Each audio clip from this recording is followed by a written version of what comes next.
歡迎返到嚟日常研究部。當你每日都聽到話嚟緊 AI 點樣殺到埋身，搞到好大壓力嘅時候， AI 之父就曾經親口講話，而家 AI 嘅智力其實連隻貓都比唔上嘅。吓？咁就唔怪得最近奧地利有位前政客喺批評政府時，竟然將自己隻貓都擺埋上台，理直氣壯話邊個做得都比佢哋好，就連我隻貓都得啦。甚至美國有位胸肺科醫生夠膽喺俾病人將醫生紙上注明養隻貓啦，當係輔助療法。睇嚟真係唔怪得佢哋㗎，貓對人嘅影響力有時係超乎想象。今集我哋會同大家分享6個震撼人心嘅新聞事件，真實記錄人對貓可以去到幾上心啊，甚至可以有幾瘋狂。究竟人為咗貓可以去到幾盡呢？留意喺內容上，我哋唔會附加任何批評或者立場，純粹想原汁原味呈現佢哋嘅故事同背後嘅情感細節。記住睇到最後啊！我哋呢個頻道主要係探討生活同寵物嘅有趣話題，有你哋嘅支持，我哋至可以持續向前。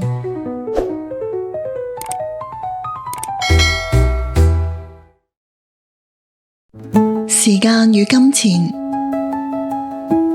喺德國有對夫婦為咗揾返隻走失咗10個月嘅貓，成年都冇停過，至今已經使咗超過成2萬幾歐羅。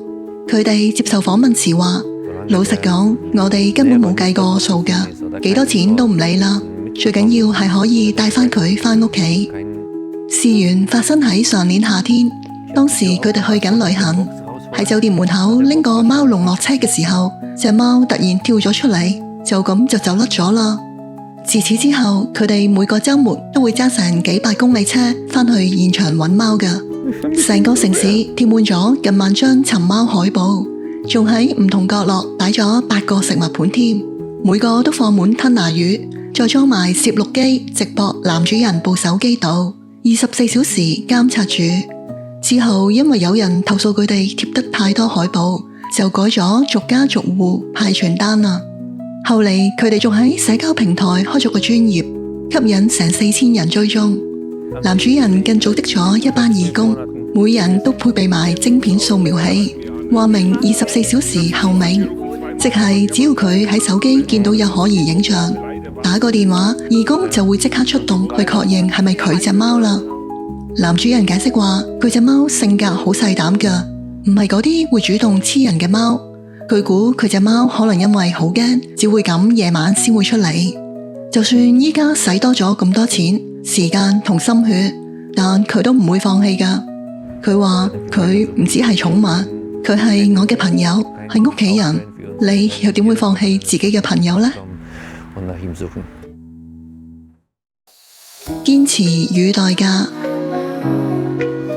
喺瑞士有位68歲嘅退休婆婆，用咗長達10個月嘅時間，最後成功令鄰居隻貓正式歸佢所有。事緣婆婆見到有隻貓成日喺樓下行嚟行去，於是就開始日日餵佢啦。原主人當然唔滿意啦，試過口頭警告，甚至最後出埋律師信，但婆婆都完全冇理啊。後嚟佢唔單止繼續咁餵，佢仲再升級，喺自己屋企裝咗個貓門，整咗條專屬通道，等隻貓可以自由出入咁咯。慢慢隻貓就越留越耐，最後直頭當正婆婆屋企係自己屋企啊，唔肯再返去原主人度啦。結果原主人嬲到告上法庭，法官一度判呢位婆婆要繳交大約3600元瑞士法郎嘅罰款，但婆婆就企硬唔交，仲反駁話我都冇搶，只係隻貓自己揀咗留喺我度啫。事件最後鬧到去傳媒，上晒報紙，搞到法院都要調解。最終原主人選擇撤銷起訴，隻貓就名正言順成為咗婆婆嘅屋企人啦。決斷與責任。喺土耳其有一名火車司機喺行車途中，當列車差唔多埋站嘅時候，突然見到路軌上面有隻好細隻嘅貓仔。呢位司機當時反應好快，毫不猶豫咁即刻剎停架車，跟住行出駕駛室，落去路軌抱起隻貓。再將佢交俾月台上一位等緊車嘅乘客。據當地傳媒報道，好彩貓仔冇受傷到，成個過程俾車上同月台嘅人影低晒。當隻貓仔安全獲救之後，全場即刻拍手歡呼，讚賞司機嘅愛心行為。呢段影片後嚟被放咗上網，短時間內瘋傳，唔少網民都大讚佢係真英雄啊！仲有人話火車可以再等，但生命唔可以咯。專業與風險。